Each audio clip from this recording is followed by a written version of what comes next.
Al-Iman TV, sarana penyubur keimanan. Bismillahirrahmanirrahim. Assalamualaikum warahmatullahi wabarakatuh. Innal hamdalillah nahmaduhu wa nasta'inuhu wa nastaghfiruh wa na'udzu billahi min shururi anfusina wa sayyiati a'malina. Man yahdihillahu fala mudilla lahu wa man yudlil fala hadiyalah. Wa asyhadu an la ilaha illallah wahdahu la syarika lah. Wa asyhadu anna Muhammadan abduhu wa rasuluh. Ya ayyuhalladzina amanu taqullaha haqqa tuqatih wa la tamutunna illa wa antum muslimun.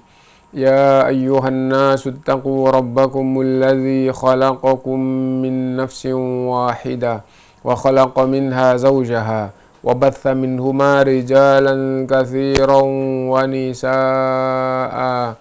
Wattaqullaha alladzi tasaaluna bihi wal arham innallaha kana 'alaikum raqiba. Ya ayyuhalladzina amanu taqullaha wa qulu qawlan sadida yuslih lakum a'malakum wa yaghfir lakum dhunubakum wa man yuti'illaha wa rasulahu faqad faza fawzan 'azima. Amma ba'du, fa inna asdaqal hadithi kitabullah wa khairal hadyi hadyu Muhammadin sallallahu alaihi wasallam wa syarral umuri muhdatsatuha wa kullu muhdatsatin bid'ah wa kullu bid'atin dhalalah wa kullu dhalalatin finnar. Ma'asyiral muslimin rahimakumullah. Alhamdulillah kita bisa melanjutkan kajian kita, dan pertemuan kita yang lalu terakhir adalah sampai Rasulullah Shallallahu Alaihi Wasallam di Arafah. Dan kita ingat kembali bahwa ketika Rasulullah SAW sampai di perbatasan antara tanah suci dengan bumi Arafah, karena Arafah bukan tanah suci. Nah, itu sebelum zuhur Rasulullah menunggu di luar. Maksudnya sebelum masuk waktu zuhur Rasulullah tidak menginjakkan kakinya atau tidak masuk ke bumi Arafah, ke wilayah Arafah. Dan di zaman sekarang ini pemerintah telah memberikan batasan gitu, bahwa Arafah itu dikasih tanda, dikasih papan nama besar, ada tulisannya hududu Arafat gitu, batas-batas Arafah. Nah, Arafah adalah nama kalau kita mengatakan ya nama wilayah atau nama tempat ya. Jadi misalnya kita di desa kita gitu ya, antara desa satu dengan desa yang lain kan ada batasnya. Nah, itu masuk Arafah, yang ini masuk Muzdalifah. Nah, jadi kayak gitu. Nah, intinya bahwa ketika Rasulullah Shallallahu Alaihi Wasallam tanggal 9 berangkat pagi mulai dari Mina menuju ke Arafah. Nah, begitu sudah persis di perbatasan Arafah sebelum zuhur, Rasulullah menunggu. Begitu masuk waktu zuhur, Rasulullah SAW masuk bersama para sahabat masuk ke Arafah. Nah, dan ini diambil sunnahnya masuk bumi Arafah adalah setelah zuhur. Kenapa? Karena Rasulullah SAW sudah sampai di perbatasan, tinggal melangkah itu, tapi menunggu sampai zuhur. Nah, karena itu maka sunnahnya, ulama ahlu sunnah menjelaskan sunnahnya masuk Arafah adalah zuhur. Lah, bagaimana kalau kita sekarang tidak bisa? Karena kalau misalnya rombongan kita jam 10 sudah masuk pakai bis terus menuju ke tenda yang telah disiapkan, ya otomatis kita masuknya ya pas mobil itu datang. Ya intinya kalau kita tidak bisa persis, ada sunnah yang tertinggal. Ada sunnah yang tertinggal atau ada sunnah yang tidak bisa dikerjakan. Harusnya masuk bumi Arafah itu setelah zuhur. Nah, yang masuknya sebelum zuhur berarti ada sunnah yang ketinggalan. Nah, setelah zuhur Rasulullah SAW masuk, kemudian terus sampailah di lembah di mana Rasulullah SAW berdiri di situ. Para sahabat kumpul semua, terus Rasulullah SAW berkhutbah.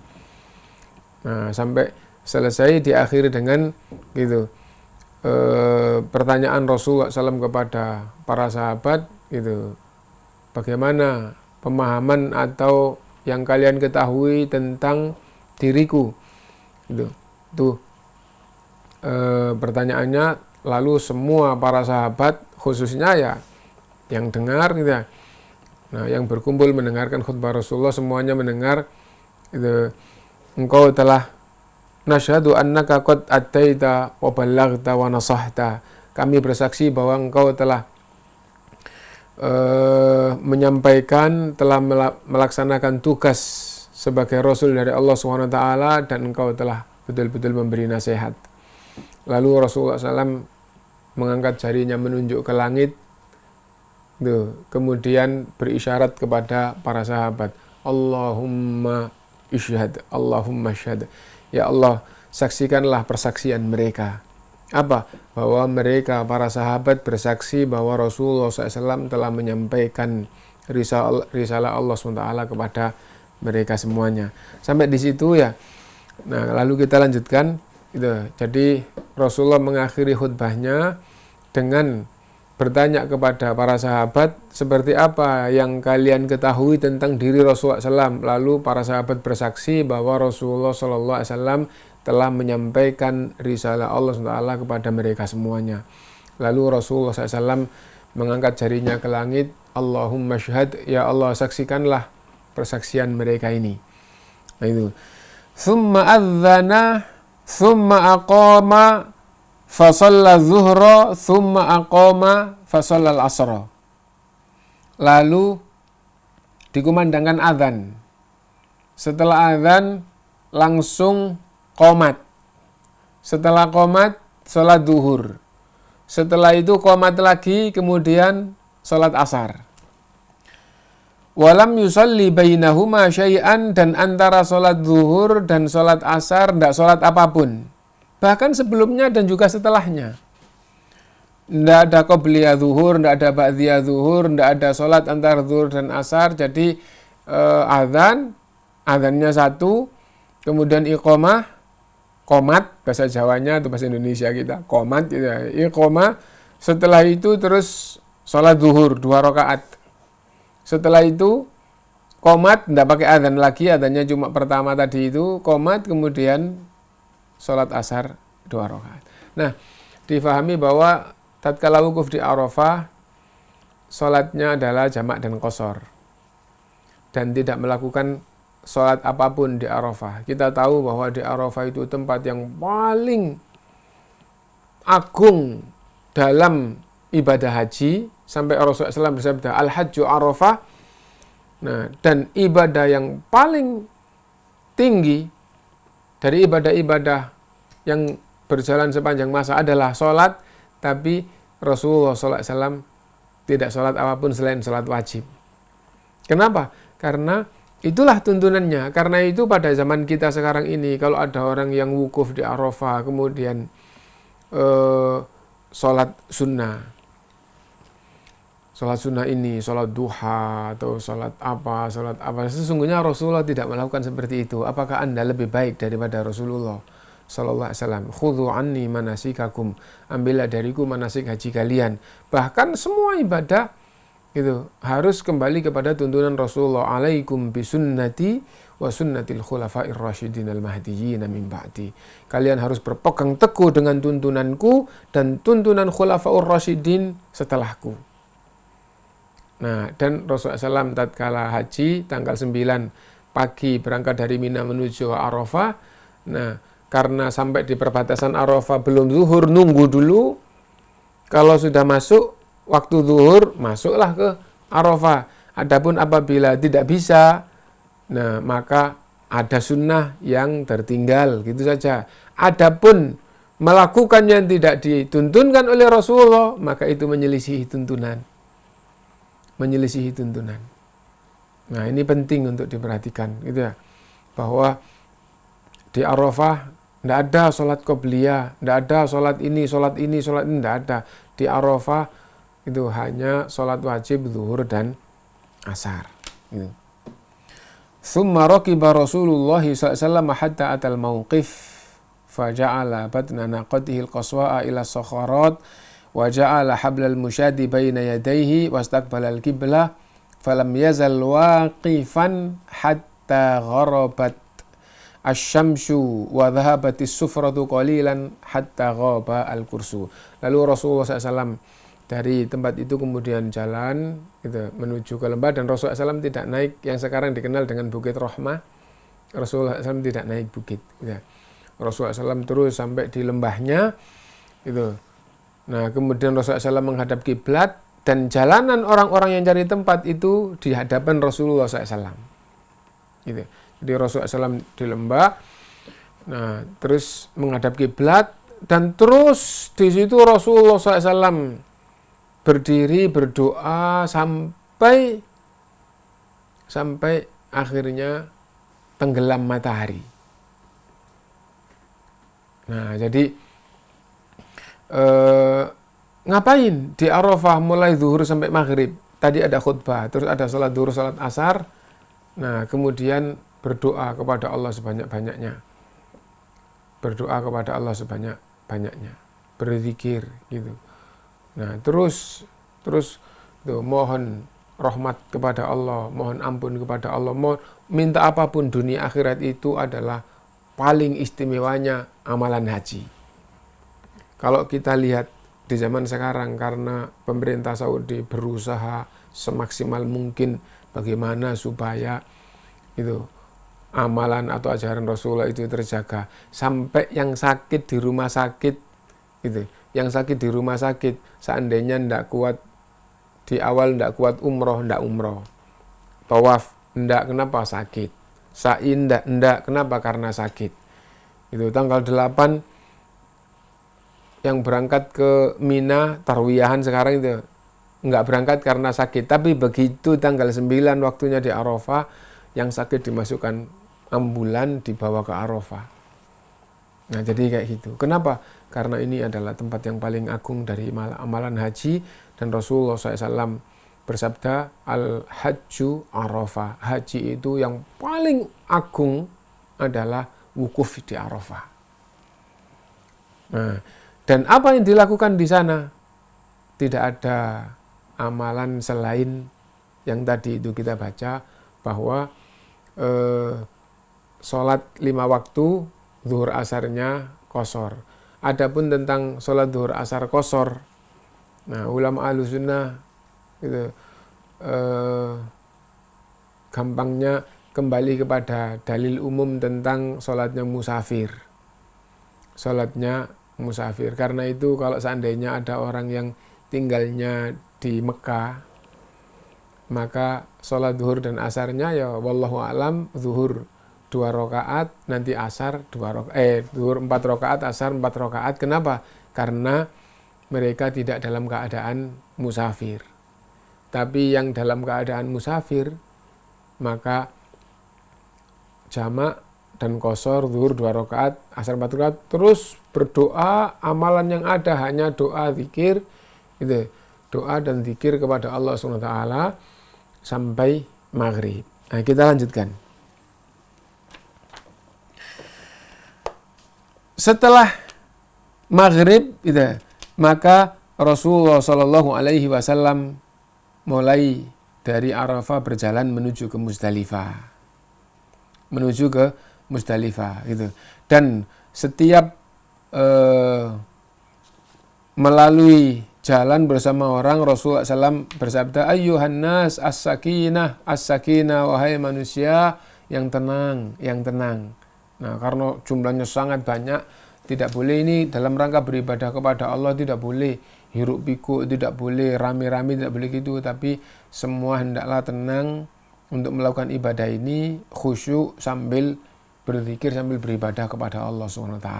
Sesungguhnya ibadah ini ya memang perjalanan ini ibadahnya. Perjalanan ini ibadahnya gitu. Nah, jadi haji itu adalah ziarah gitu. Nah, kalau seandainya bahasanya orang Jawa itu semisal dengan napak tilas. Nah, napak tilas itu apa? Dari sini jalan ke sana, dari sana jalan ke sana. Nah, ibadah-ibadahnya itu adalah Itu sholat, Anda haji, Anda tidak haji juga sholat. Zikir, Anda nggak haji, Anda haji, diperintah untuk zikir, doa. Nah, tapi kalau dalam keadaan yang paling utama, di tempat yang paling utama, pada waktu yang paling utama, maka ibadah-ibadah tadi itu menjadi lebih tinggi nilainya daripada di keadaan biasa, tidak dalam keadaan ihram, daripada di tempat biasa, tidak di tanah suci, daripada di waktu biasa, tidak di waktu yang mustajabah. Nah, jadi gitu. Nah, adapun hajinya sendiri itu adalah napak tilas. Sampai seandainya orang itu mungkin karena nggak ngerti atau sebab lain, gitu, nggak mengucapkan apapun, hajinya tetap sah, karena haji itu bukan bacaan, beda dengan sholat. Haji itu adalah amalan anggota badan. Nah, kita kembali. Maghrib, gitu. Setelah maghrib ditunggu sebentar sampai akhirnya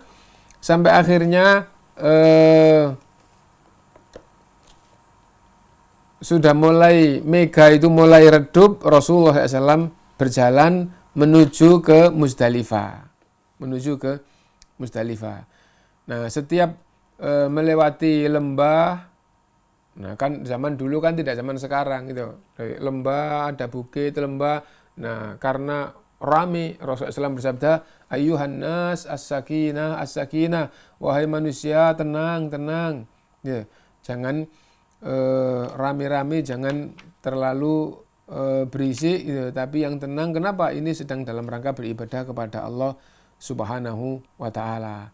Hatta atal Muzdalifah, terus sampailah di Muzdalifah.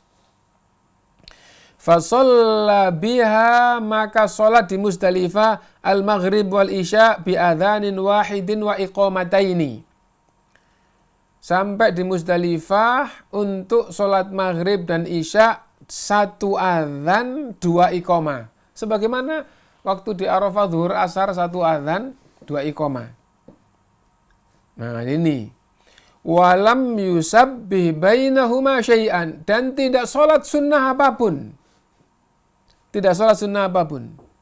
Tsumma taja'a Rasulullah sallallahu alaihi wasallam hatta tala al-fajr, lalu tidur di Muzdalifah, berbaring di Muzdalifah sampai terbit fajar.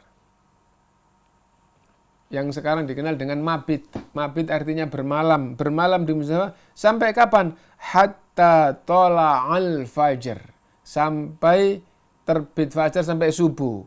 Wa shallal fajra, lalu sholat subuh, hina tabayyana lahu subuhu bi adzanin wa iqamah, tatkala sudah melihat fajar subuh dengan adzan dan iqamah. Perhatikan itu ya. Jadi maghrib geser ke Muzdalifah, sholat maghrib, sholat isya di Muzdalifah. Di zaman sekarang Masya Allah banyak yang maghrib sampai waktu isya masuk, sampai malam masih di Arafah, sholat maghrib dan isya di Arafah. Ndak, Rasulullah SAW begitu sudah maghrib, kemudian sudah mega merah sudah mulai redup, mulai jalan. Nah, berarti merah masih ada, berarti belum masuk waktu isya, sudah mulai jalan menuju ke Muzdalifah.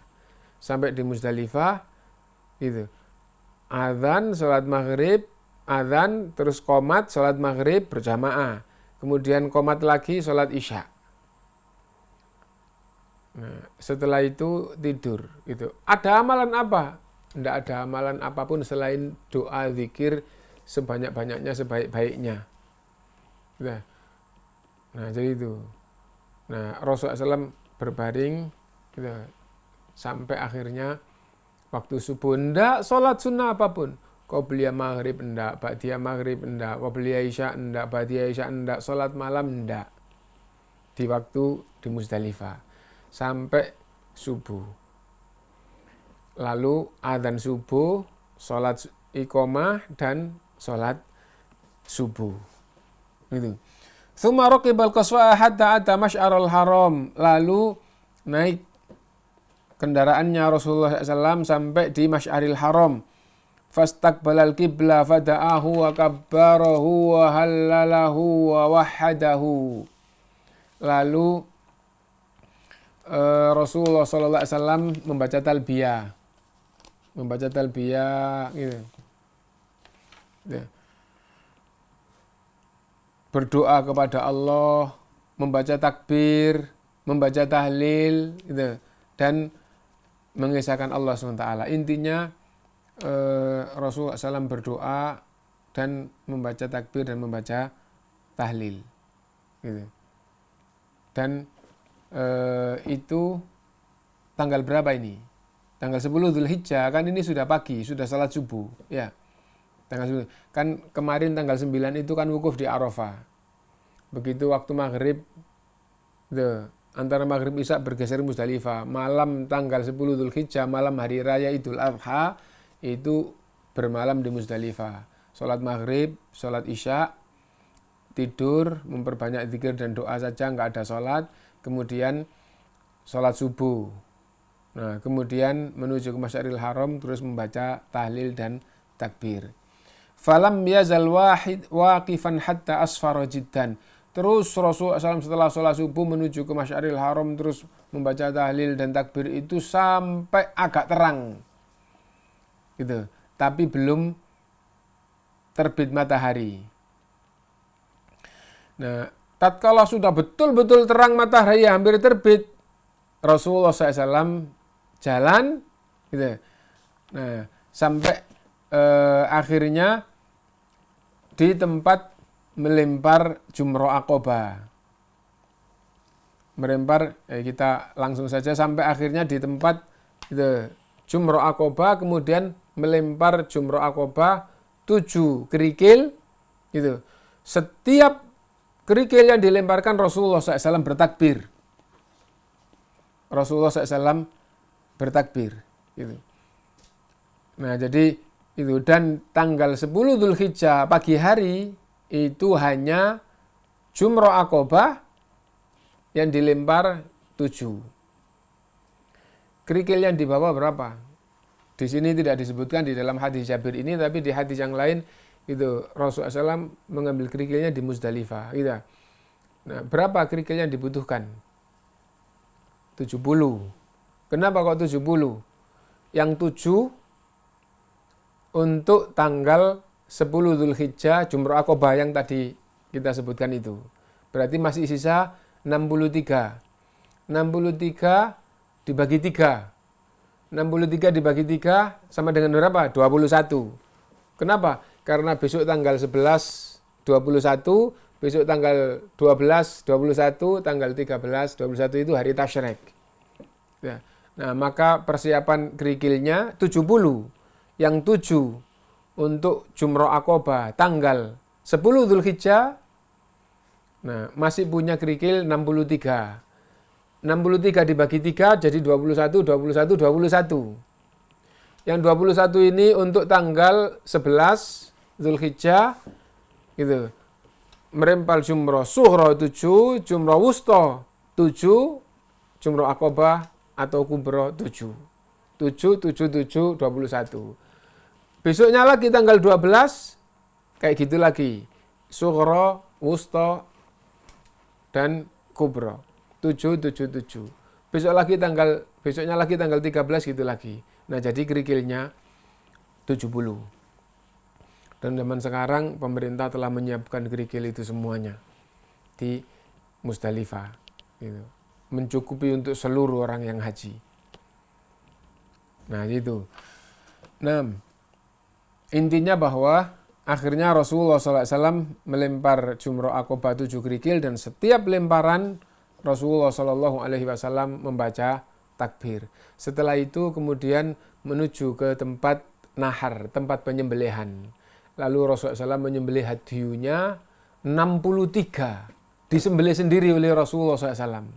Subhanallah, kuat ya Rasulullah SAW. Gitu. Nyembelih unta sampai 63 disembelih sendiri. Ya. Dan ada yang dimasak, dimakan, dan dibagikan. Ya. Nah, jadi boleh gitu, yang haji itu makan hadiyunya sendiri boleh, gitu. Nah, dan kalau memang tidak kesulitan, gitu, ada yang dimasak, ada yang dimakan, dan itu yang bagus. Tapi kalau sulit ya nggak apa-apa karena zamannya sekarang seperti ini. Nah, setelah itu berikutnya diserahkan kepada Ali radhiyallahu an gitu untuk menyembelih. Kenapa? Hadiyunya Rasulullah SAW 100 unta. Hadiyunya Rasulullah SAW sampai 63 disembelih sendiri oleh Rasulullah SAW. Kemudian berikutnya diserahkan kepada Ali radhiyallahu an untuk menyembelihnya. Nah, setelah Rasulullah SAW menyembelih, kemudian menuju ke Mekah untuk tawaf ifadah. Tawaf ifadah, tawaf 7 kali. Tawaf ifadah itu. Nah, adapun yang dilakukan oleh Rasulullah SAW itu di dalam hadis ini sampai di tawaf ifadah. Setelah tawaf ifadah kemudian minum air Zam-zam, sampai di situ hadisnya. Adapun amalan bagi yang haji, maka tanggal 10 setelah melempar jumrah Aqabah, kemudian yang bawa hadiu menyembelih hadiunya, yang hajinya tamatu atau qiron tidak menyembelih hadiu sendiri di zaman sekarang, nah itu bayar ke kantor amanah penyembelihan. Nah di sana nanti namanya akan ditulis, terus pemerintah Saudi akan menyembelih sejumlah berapa orang-orang yang mengamanahkan di situ. Nah, dan itu yang penting kita sebagai yang beribadah telah mengamanahkan, maka boleh. Sesungguhnya Rasulullah SAW mengamanahkan kepada Ali radhiyallahu an selebih dari yang disembelih sendiri. Nah, karena itu diamanahkan. Kalau sudah diamanahkan, maka yang beribadah sudah lepas, sudah melaksanakan kewajibannya. Nah, yang berkewajiban melaksanakan adalah yang mengemban amanah. Yang mengemban amanah. Nah, intinya bahwa membayar di kantor yang telah disiapkan oleh Saudi, bahwa ini adalah hadiunya. Nah, semua yang haji tamattu, semua yang haji qiron wajib menyembelih hadiu. Nah, terus para sahabat bagaimana? Yang tidak menyembelih hadiu maka puasa 3 hari di sana dan 7 hari, puasa 10 hari boleh di sana semua, dan boleh di sana hanya 3 hari, dan yang 7 hari puasa di rumah boleh. Nah, jadi kayak gitu. Jadi yang tidak menyembelih hadiu maka dia harus mengganti dengan puasa 10 hari. Gitu. Di sana semuanya, di tanah suci semua boleh, atau di tanah suci minimal 3 hari, dan yang 7 hari boleh di rumah. Lebih bagus mana? Wallahu alam, lebih bagus puasa di sana semua 10 hari. Nah itu. Nah intinya yang haji tamattu dan yang haji qiron wajib menyembelih hadiu, dan apabila tidak menyembelih maka harus puasa 10 hari sebagai gantinya, dan 10 hari ini puasa di tanah suci minimal 3 hari. Nah, dan selebih dari 3 hari boleh di tanah suci, boleh di rumah. Setelah itu kemudian seandainya belum ke Mekah untuk tawaf ifadah, tahallul dulu boleh. Nah, kalau sudah tahallul setelah melempar jumrah Aqabah tanggal 10, kemudian menyembelih hadiu atau tahallul. Kalau sudah tahallul, maka semua larangan-larangan ihram sudah boleh kecuali satu. Apa itu? Hubungan suami istri. Apabila belum tawaf ifadah. Ya. Nah, adapun apabila sudah tawaf ifadah, kemudian tahallul, atau tahallul dulu terus sudah tawaf ifadah, maka semua termasuk berhubungan suami istri boleh. Nah, kembali tanggal 10 melempar jumrah. Setelah melempar jumrah, menyembelih. Langsung kalau ada, kalau bisa, kalau enggak mengamanahkan. Nah, setelah itu boleh ke Mekah untuk tawaf ifadah, kemudian tahallul, dan boleh tawaf ifadahnya ditunda, tahallul dulu. Kalau sudah tahallul, semua boleh. Kalau tahallulnya sebelum tawaf ifadah, semua boleh kecuali satu. Apa itu? Hubungan suami istri. Intinya hubungan suami istri harus setelah tahallul, setelah tawaf ifadah. Apabila belum tawaf ifadah, baru tahallul, maka satu yang tidak boleh yaitu berhubungan suami istri. Nah, setelah misalnya kita mendahulukan tawaf ifadah, jadi kita tawaf ifadah, setelah itu kita tahallul, masih di tanggal 10, maka setelah tahallul sudah bebas, semua bebas, sudah tawaf ifadah, sudah tahallul bebas. Nah, tapi amalan masih belum selesai. Gitu. Apa itu? Yaitu wukuf di Mina, bermalam di Mina tanggal 11, 12, 13 dan setiap harinya melempar jumroh tadi itu. Bagaimana seandainya tahallulnya ditunda, tawaf ifadahnya ditunda? Boleh, tapi berarti masih dalam keadaan ihram. Nah, jadi itu. Jadi udah tanggal 10 melempar jumroh Aqobah, terus tetap saja di Mina. Kan tadi dari Musdalifah terus ke Mina, terus di Mina melempar jumroh. Nah, terus tanggal 10 tidak kemana-mana di Mina. Tanggal 11 besok melempar jumroh, Sughra 7, Wusta 7, Aqobah atau Kubra 7. Berarti 21. Ya. Nah, karena belum tahallul, maka harus tetap pakai ihram dan semua larangan ihram tidak boleh dilanggar.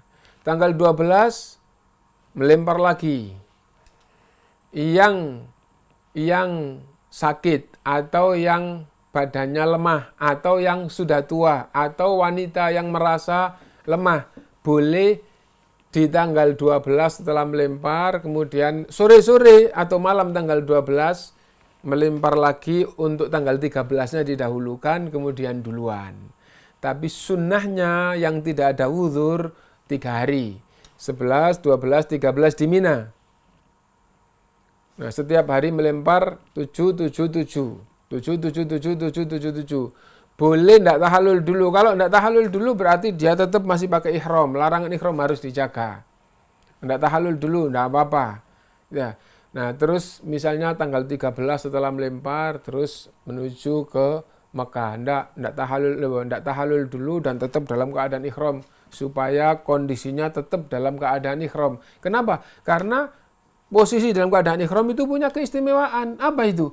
Kalau seandainya meninggal dalam keadaan ihram, dibangkitkan oleh Allah dalam keadaan ihram. Nah, jadi itu. Dibangkitkan oleh Allah dalam keadaan ihram, dibangkitkan di hari kiamat dalam keadaan ihram sambil membaca labbaik Allahumma labbaik. Nah, karena itu kalau tidak ada uzur, tidak kepingin segera berhubungan suami istri, terus larangan-larangan ihram tidak dijaga, maka lebih baik sampai akhir. Wallahu alam. Tetap dalam keadaan ihram sampai tanggal 13. Setelah melempar jumroh tanggal 13, ya, terus menuju ke Mekah, tawaf ifadah. Tawaf ifadah. Yang belum sa'i haji, tambah sa'i haji. Setelah sa'i selesai baru gitu, tahallul. Setelah tahallul karena sudah tawaf ifadah, sudah tahallul, maka sudah bebas semuanya. Sudah selesai, tinggal di Mekah, nunggu waktunya pulang, banyak-banyak beribadah di Masjidil Haram dan betul-betul berdoa kepada Allah. Kenapa? Karena sesungguhnya safar hajinya belum selesai. Yang selesai ibadah hajinya, tapi safarnya kan belum selesai. Sedangkan keutamaan safar itu sampai dia kembali di rumah atau sampai dia lepas dari safarnya. Nah, dia kan masih dalam keadaan status musafir, banyak-banyak beribadah di Masjidil Haram dan beribadah kepada Allah Subhanahu wa taala, dan apabila sudah mau pulang meninggalkan tanah suci, maka wajib tawaf wada. Tawaf wadanya orang yang haji itu hukumnya wajib, ya. Nah, jadi melakukan tawaf wada. Dan apabila belum tawaf wada, tawaf boleh berkali-kali, boleh. Tawaf itu tidak dibatasi. Tawaf itu hukumnya sama dengan sholat mutlak dan adanya hanya keliling Ka'bah, ya. Dan selesai tawaf 7, terus langsung tawaf lagi 7 kali, langsung tawaf lagi. Nah, sehingga sehari itu puluhan kali boleh. Dan itu ibadah yang paling utama dan adanya hanya di tanah suci Mekah, di Masjidil Haram. Nah, karena itu memperbanyak ibadah di Masjidil Haram, baik tawaf maupun sholat sunnah maupun doa maupun zikir maupun baca Quran, memperbanyak ibadah di tanah suci Masjidil Haram. Nah, dan apabila sudah waktunya mau pulang, tawaf wada. Sekarang misalnya tanggal 14, tanggal 15, tanggal berapapun, niat tawaf wada. Setelah tawaf wada, aslinya setelah tawaf wada setelah itu langsung berangkat pulang meninggalkan tanah suci, itu aslinya. Tapi apabila misalnya berangkatnya nanti itu jam 11 misalnya gitu ya, bisnya berangkat pulang. Nah, habis sholat subuh tawaf wada terus pulang ke hotel, tidur dulu, itu bagaimana? Itu aslinya tidak bagus, ya, tidak sesuai sunnah. Jadi aslinya tawaf wada itu setelah tawaf wada, kalau seandainya mampir di hotel ya mampir, tinggal ngambil barang terus jalan. Bagaimana kalau berkesempatan ke Masjidil Haram lagi, tawaf wadanya itu jadi tawaf biasa? Ya, berarti kalau dia misalnya begini, berangkatnya nanti habis zuhur, habis jam 2, begitu ya, jam 2 itu bisnya berangkat. Nah, nanti jamaah zuhurnya nanti bagaimana? Jamaah zuhurnya nanti ya di Masjidil Haram. Ya kalau gitu tawaf wadanya itu setelah jamaah zuhur. Atau itu betul-betul mepet zuhur sehingga ketika tawaf, nah terus selesai atau sebelum selesai sholat zuhur terus melanjutkan tawaf, selesai, karena tawaf kan boleh keputus dengan sholat wajib. Tawaf dapat 3 qomat, sholat wajib dulu, terus diteruskan 4, 5, 6, 7, itu boleh. Nah, semua ulama membolehkan, jadi membenarkan, karena memang itu benar, boleh. Nah, adapun jam 11 tawaf wada, terus nunggu sampai zuhur, baru sholat zuhur, itu tidak sesuai sunnah. Bahkan ulama menjelaskan itu namanya bukan tawaf wada, ya, jadinya tawaf biasa. Nah, misalnya habis subuh, ini nanti kan habis zuhur itu nggak berkesempatan untuk tawaf wada, terus habis subuh gitu, terus setelah sholat subuh zikir matahari terbit terus tawaf wada, setelah itu pulang terus balik lagi sholat zuhur. Nah, maka tawaf wada yang tadi itu jadi tawaf biasa, Anda belum tawaf wada. Nah, jadi tawaf wada itu adalah istilahnya pamit ya, wada itu kan pamitan gitu ya. Nah, jadi itu pamit di Ka'bah, pamit Masjidil Haram dengan melakukan ibadah kepada Allah ini. Nah, setelah selesai kemudian pergi. Nah, itu. Nah, dengan begitu maka manasik haji Rasulullah SAW yang diriwayatkan di hadis terpanjang, hadis yang paling agung tentang manasik haji telah kita baca sampai selesai, dan banyak hadis yang melengkapi, ya, pendek-pendek kecil-kecil yang melengkapi gitu.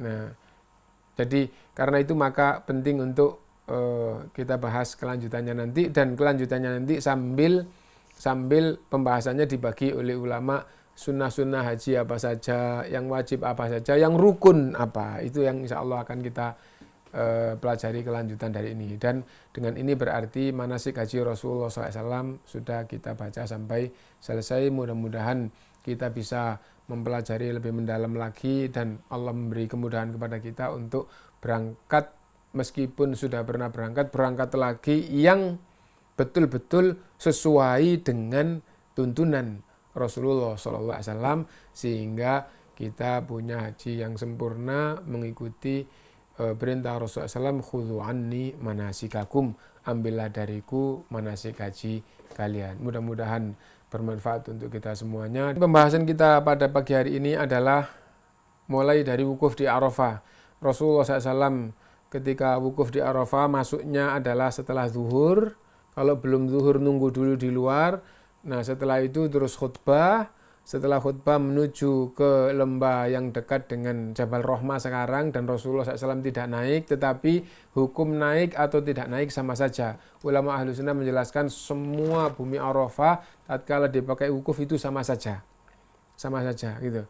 Tidak ada keistimewaan yang naik Bukit Rahman, tidak ada kekurangan atau keistimewaan yang ada di lembah. Nah, lalu Rasulullah SAW menghadap kiblat berarti disunnahkan di Arafah terus menghadap kiblat. Kecuali waktu mendengar khutbah, maka waktu mendengar khutbah yang lebih baik adalah menghadap kepada yang berkhutbah. Nah, kalau yang berkhutbah menghadap kiblat, yang di hadapannya kan otomatis membelakangi kiblat, tidak apa-apa. Karena apa? Dalam rangka mendengarkan khutbah. Nah, intinya bahwa Rasulullah SAW di Arafah khususnya tatkala berzikir berdoa disunnahkan menghadap kiblat. Terus di Arafah sampai maghrib. Nah, dan selama di Arafah amalan khusus tidak ada. Adapun sholat wajib tetap dilakukan, yaitu sholat duhur dan sholat asar, jamak dan qashar. Jamak dan qashar. Adzan, qomat sholat duhur 2 rakaat, qomat sholat asar 2 rakaat. Gitu ya. Nah, setelah itu banyak berzikir berdoa sampai maghrib. Begitu maghrib, mega merah sudah mulai agak meredup, maksudnya menggelap gitu ya. Tapi belum sampai hilang gitu ya. Mulai bergeser ke Musdalifah. Sholat maghrib dan sholat isya jamak di Musdalifah dengan 1 adzan dengan 2 iqamah. Seperti umumnya sholat jamak gitu ya. Nah, sunnahnya yang penting untuk diperhatikan. Kenapa? Karena di zaman sekarang banyak yang sudah berubah, bahwa sholat maghrib dan sholat isya sunnahnya di Musdalifah. Setelah sholat maghrib sholat isya tidak ada sholat qobliyah, tidak ada sholat apapun, bahkan tidak sholat malam. Ya, hanya sholat maghrib dan sholat isya sampai subuh di Musdalifah, lalu adzan, qomat, sholat subuh di Musdalifah. Setelah itu terus berdoa sampai terang, sebelum matahari terbit tapi sudah terang, jalan menuju ke Mina, sampai di Mina ke tempat jumroh, membalang jumroh Aqobah 7. Nah, setelah itu tadi kita gabung dengan hadis yang lain, boleh langsung tahallul. Kalau sudah tahallul gitu, karena belum tawaf ifadhah, semua boleh kecuali berhubungan suami istri. Apabila menunda tahallul, insya Allah lebih bagus. Terus ke Mekah tawaf ifadhah, minum air zam-zam gitu. Dan yang belum sa'i haji, maka melakukan sa'i haji gitu. Nah, apabila sudah, nah maka sudah cukup gitu. Nah, kemudian balik ke Mina untuk apa? Untuk tinggal di Mina selama 3 hari. Tanggal 11, sekarang ini tanggal 10, bermalam, besoknya tanggal 11, 12, 13. Nah, tanggal 11 melempar jumroh, sughra 7, wusta 7, kubra 7, total 21. Tanggal 12 juga kayak gitu, 13 juga kayak gitu. Ya. Nah, dan setelah itu kita kemudian pulang ke hotel, selesai. Apabila mau pulang, kalau dia sudah tawaf ifadhah tadi itu gitu. Dan tawaf ifadhah boleh paling belakang, kemudian tahallul juga boleh paling belakang gitu. Nah, kalau sudah semuanya tinggal memperbanyak ibadah di Masjidil Haram, dan sebelum meninggalkan tanah suci tawaf wada. Itu kesimpulan dari yang bisa kita sampaikan. Mudah-mudahan bermanfaat untuk kita semuanya. Subhanakallahumma bihamdika asyhadu an la ilaha illa anta astaghfiruka wa atubu ilaik. Walhamdulillahirabbil alamin. Al Iman TV, sarana penyubur keimanan.